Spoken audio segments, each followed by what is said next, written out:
अक्सर मुझे पूछे जाने वाले सवालों में एक काफ़ी कॉमन क्वेश्चन ये भी है कि स्कूटर की बिल्ड क्वालिटी किस तरह की जो मटेरियल है उससे बनी होनी चाहिए, या फिर यूँ समझ लो कि किस तरह का मटेरियल ज़्यादा मजबूत होता है। मतलब यही कि मेटल बॉडी या फिर प्लास्टिक बॉडी। तो इस सवाल का जवाब आज मैं देने वाला हूँ। आइए बारीकी से समझते हैं। छोटी छोटी बातें हैं जिनको आप जानते हैं, लेकिन इन मोमेंट कुछ ऐसी होती है जहाँ पे हमें ये नहीं याद आता है और हम गलत डिसीजन ले बैठते हैं। तो आइए इसी चीज़ को बारीकी से समझते हैं। मैं हूँ चेतन पाटिल और आप देख रहे हैं आस्क ऑटो गुरु, और फिर से एक बार स्वागत है आपका इस नए ब्लॉग में। तो सबसे पहला जो पॉइंट है कंपैरिजन करने वाला वो है इनका वेट, वजन। अब देखो, आप सभी को पता है कि प्लास्टिक के मुकाबले मेटल का वजन ज़्यादा होता है, और वही फंडा यहाँ पर भी लागू होता है। मतलब प्लास्टिक बॉडी वाली स्कूटर का वजन मेटल वाली जो बॉडी है उससे हल्का होता है, जिसका प्रभाव आपको हाईवे पर बाइक चलाते वक्त ज़रूर दिखता है। प्लास्टिक बॉडी वाली स्कूटर में वजन हल्का होने के कारण उसका पिकअप मेटल बॉडी वाली स्कूटर के मुकाबले थोड़ा ज़्यादा अच्छा होता है। साथ ही प्लास्टिक बॉडी वाली स्कूटर में मेटल बॉडी वाली स्कूटर के मुकाबले माइलेज भी ज़्यादा मिलता है। वही सिटी राइडिंग के लिए और हैंडलिंग के लिए प्लास्टिक बॉडी वाली स्कूटर ज़्यादा आसान चलाने में जो है रहती है, उसकी हैंडलिंग और भी ज़्यादा अच्छी हो जाती है। लेकिन वही मेटल बॉडी वाली स्कूटर का वजन थोड़ा ज़्यादा होने की वजह से प्लास्टिक बॉडी वाली स्कूटर के मुकाबले हाईवे पर ज़्यादा स्पीड में वो ज़्यादा स्टेबल चलती है प्लास्टिक बॉडी वाली स्कूटर के मुकाबले। इनफैक्ट यही है कि ज़्यादा गाड़ी का अगर वजन है तो हाईवे पर जैसे हवा आती है, बाइकें लहराने लग जाती है, तो वो वाली चीज़ें आपको प्लास्टिक बॉडी वाली स्कूटर में महसूस होगी, लेकिन मेटल वाली जो बॉडी है उसमें शायद कम महसूस होगी। कुछ प्रोज कॉन्स दोनों के ही हैं, यही चीज़ है। सेकेंड जो पॉइंट है वो है एक्सीडेंटल इम्पैक्ट। अब देखो, कभी कभी गलती से अगर हमारी स्कूटर को किसी ने ठोक दिया, या फिर हमारी गलती की वजह से को हमारा जो स्कूटर है वो कहीं पे लग गया, कॉर्नर से लग जाती है भीड़ भाड़ वाले एरियाज़ में, तो ऐसे समय उसे डेंट वगैरह लग सकता है। यूँ समझ लो कि कुछ कारणों की वजह से ये स्मॉल इम्पैक्ट हमारी स्कूटर पर हो जाता है। तो इसमें जो मेटल वाली स्कूटर है, मेटल बॉडी वाली जो स्कूटर है, उस पर इम्पैक्ट का असर ज़्यादा होगा, और जो वो मतलब उसे छोटा सा भी डेंट लगा तो वो दिखने लग जाएगा, जबकि प्लास्टिक बॉडी वाली जो स्कूटर है उसमें ऐसा नहीं होगा।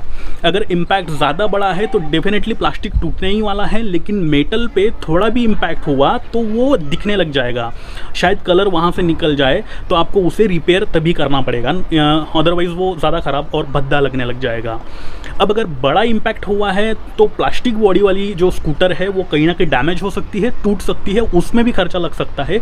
लेकिन जो मेटल बॉडी वाली स्कूटर है वो अगर गिर जाती है, बड़ा इम्पैक्ट होता है उस पर, तो वो टूटती तो नहीं है, लेकिन उसे आसानी से किसी भी लोकल गैरेज के पास जा करके हम उसका डेंट पेंट जो भी है वो कर सकते हैं, उसे सुधार सकते हैं। नेक्स्ट जो पॉइंट आता है वो है रस्टिंग का, यूँ कह लो कि जंग लगना। अब हर किसी को पता है कि जैसे जैसे स्कूटर पुरानी होती जाती है वैसे ही उसका ऑक्सीडेशन होना शुरू हो जाता है, यानी कि उसका डिप्रेसिएशन होना शुरू हो जाता है। अब अगर आपके पास मेटल बॉडी वाली स्कूटर है तो जाहिर सी बात है उसमें जंग लग ही जाएगा। वही दूसरी ओर प्लास्टिक बॉडी वाली जो स्कूटर है उस मतलब प्लास्टिक वाली बॉडी जो है उसमें इस तरह का कोई भी इशू आपको नहीं दिखेगा। वही बाइक पुरानी होने के बाद जो उसके पार्ट्स जो हिल जाते हैं, बजने लग जाते हैं, तो वो वाला नॉइस का जो इश्यूज़ है वो मेटल वाली बॉडी में आपको ज़्यादा देखने को मिलेगा, ना कि प्लास्टिक वाली बॉडी में। प्लास्टिक वाली बॉडी में भी दिखने को मिलेगा अगर आपका अक्सर ख़राब रास्तों पे चलना होता है तो वहाँ पे आप उसे ईजिली टाइट कर सकते हो, जबकि प्लास्टिक बॉडी वाली मेटल बॉडी वाली स्कूटर में ये चीज़ें नहीं होगी। आपको चेंज करना पड़ेगा, वेल्डिंग करनी पड़ेगी, या फिर कुछ और भी करना पड़ सकता है। वही जो लास्ट और नेक्स्ट पॉइंट है, देखो ऐसा होता है कि कभी कभी गाड़ी और मोपेड गाड़ियों पे ज़्यादा एक्सीडेंटल के केसेस देखने को मिलते हैं। अब अगर एक्सीडेंटल केस में इन दोनों बॉडी वाली स्कूटर्स फंस जाती है तो वहाँ पे ज़्यादा सेफ आपके लिए मेटल बॉडी वाली स्कूटर मैं कहूँगा होगी। प्लास्टिक बॉडी वाली स्कूटर भी होगी, ऐसा नहीं है कि वो सेफ़ नहीं है, लेकिन उसके टूटने के चांसेस बहुत ज़्यादा है। अक्सर देखा जाता है कि गाड़ी जब टूटती है तो उसके साथ ज़्यादा इंजर्ड हो जाता है बंदा कोई भी, मतलब उसका बिल्ड क्वालिटी इतनी अच्छी नहीं है, तो गाड़ी के साथ साथ हमें भी ज़्यादा खर्चा लगता है हॉस्पिटल में, गाड़ी को भी गैरेज में पैसे लग जाते हैं। लेकिन मेटल वाली जो बॉडी होती है उसमें गाड़ी को कम नुकसान होता है, थोड़े बहुत डेंट वगैरह आते हैं, और उस वजह से हमारी भी सेफ्टी हो पाती है। तो यही कुछ पॉइंट्स थे जो मैंने सोचा आपको बता दूं। और आप लोग फ़िलहाल जानते ही हो, यहाँ महाराष्ट्र में पुणे में लॉकडाउन का समय चल रहा है, इसलिए कहीं बाहर जाना बिल्कुल भी पॉसिबल नहीं है, इसलिए मैं घर से ही वीडियो शूट करके डाल रहा हूँ।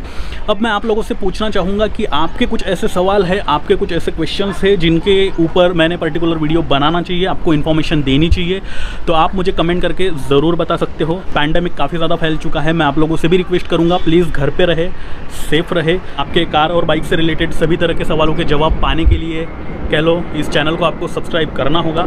साथ ही अगर अभी भी आपने मुझे इंस्टा, ट्विटर, फेसबुक पर फॉलो नहीं कर रखा है तो वहाँ पर जाकर आप मुझे फॉलो करके जो आपकी दुविधा है वो पूछ सकते हो। इसी के साथ मैं चेतन पाटिल लेता हूँ आपसे विदा और फिर से मिलता हूँ ऐसे ही किसी नए इंटरेस्टिंग वीडियो के साथ। तब तक के लिए नमस्कार।